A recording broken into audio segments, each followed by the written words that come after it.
Here are 10 top marketing trends you can't ignore in 2026, especially if you're in e-commerce. Today, you're going to walk away with everything that you need to start a successful campaign in 2026. So welcome to part 2 of this video. If you haven't watched part 1, I'm going to link to it in the corner of the screen.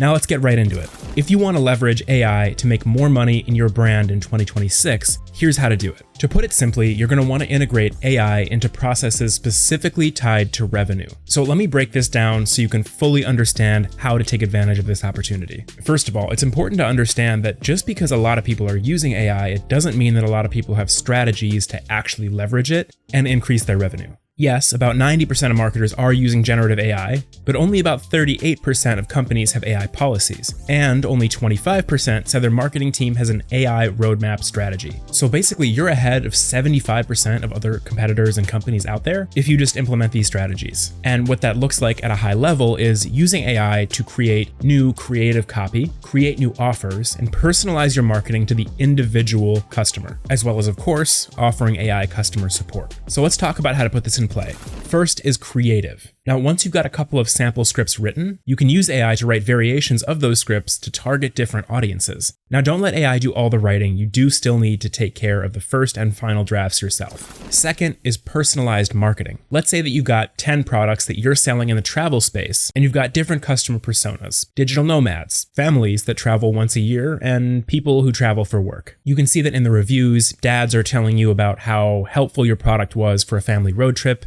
Digital nomads are reviewing it and saying it allowed them to work from anywhere, and business people love it for making their trips more comfortable. You can use AI to analyze all of these reviews, update your product descriptions, as well as your ad scripts to make sure that all of these features and benefits are reflected. Now, third is customer service, and this one is tricky because everybody wants to speak to a human agent. But you can feed your AI all of your customer reviews, questions, FAQ documents, so that it has all the necessary information to help most of your customers. You could even have a quiz pop-up that lets them choose from a huge list of pain points or goals, only to have AI do all the heavy lifting of analyzing their answers and recommending products. Bottom line here, you need review data. You need real feedback from your customers. So before you start any of this, make sure that you send out an email incentivizing people to give reviews.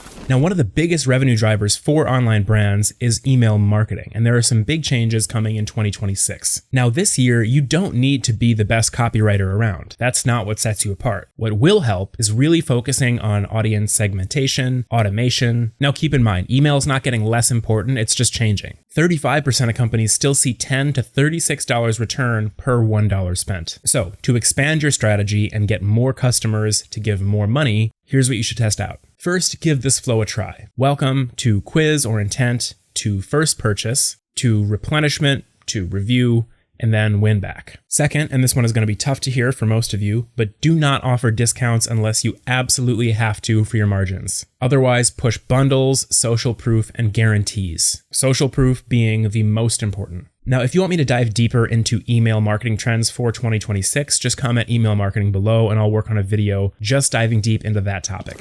Now, let's talk about another trend that's absolutely exploding this year, which is commerce media. Now, what that basically means is that brands are spending part of their ad budget to advertise in places where people are already planning to buy. Now, that might mean running ads on Amazon, Walmart, Etsy, Target, and more. Think about this in comparison to what we're seeing happen right now or over the past few years. And that is going to be ads on TikTok, Facebook, Instagram, wherever. And sure, every now and then you will buy from these ads, but compare that to when you're already looking to buy something specific. So you go to a marketplace website, credit card in hand. And this might mean changing your ad budget so it spreads across multiple channels instead of just Facebook and Instagram. Let's talk about a practical example. Say you are a home goods brand and you're selling a trending product like the scallop rug. Instead of running meta trends to cold traffic, you'll put some ads towards Pinterest inspiration searches. You'll run ads directly on Amazon for anyone comparing products. You'll run ads on Google Shopping for high intent searches. And once somebody has bought from you, you'll run an email campaign to push new products, get reviews, or find products that bundle well with the scallop rug, like the Japandi lamp. So why does commerce media work so well? It lets you use keywords and phrases to target high intent shoppers. Think about it.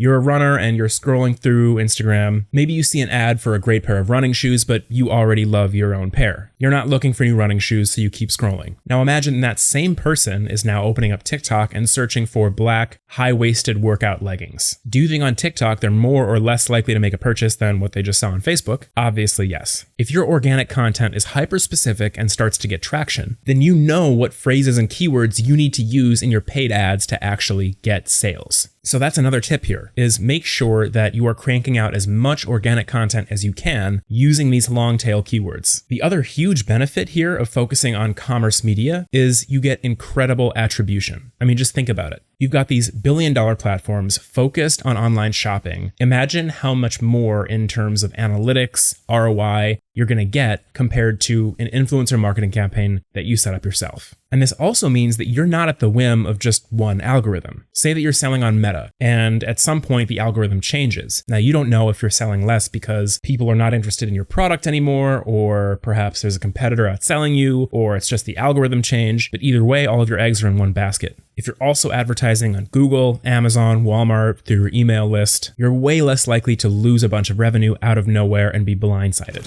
So when you're ready to hit the gas, here's what I recommend you do. First, do a couple quick email flow audits and fixes. Make sure you've got a solid welcome, post-purchase, and abandoned cart flow. Next, test one high-intent channel at a time. Pick from one of the big ones, Amazon, Google, TikTok, Pinterest. Your starting goal is just to get 10 to maybe 20% of your revenue coming from one of these channels. Now, this next part is important. Say that you're just starting to sell your product on Amazon and you've got a whole bunch of different SKUs. You don't want to just copy your whole store from Shopify to Amazon. Here's what I would recommend starting when you start with Amazon. Pick a startup bundle with just a few SKUs. Start selling only your top 3 products at first, and start selling a travel size pack if applicable. Now with your influencers, here's what you should test next. Instead of sending people from an influencer's video to your brand's page, send them directly to the Amazon product page. Even though I ran an agency working with e-com brands and I have bought from 100 different Shopify websites in the past, I still feel a little sketched out when I go from an ad to some third-party website. Even when I get sent to Temu, I get sketched. But people are used to buying from Amazon, so if they don't buy right away, they're more likely to add it to their cart or they're saved for later. Now, whether your influencers are linking your products to Amazon or to TikTok Shop, it just has to be a big platform that people trust, somewhere where they only go specifically to buy. Now, if you're feeling bold, go ahead and split your budget 70-30 and put 30% towards advertising on these high intent marketplaces.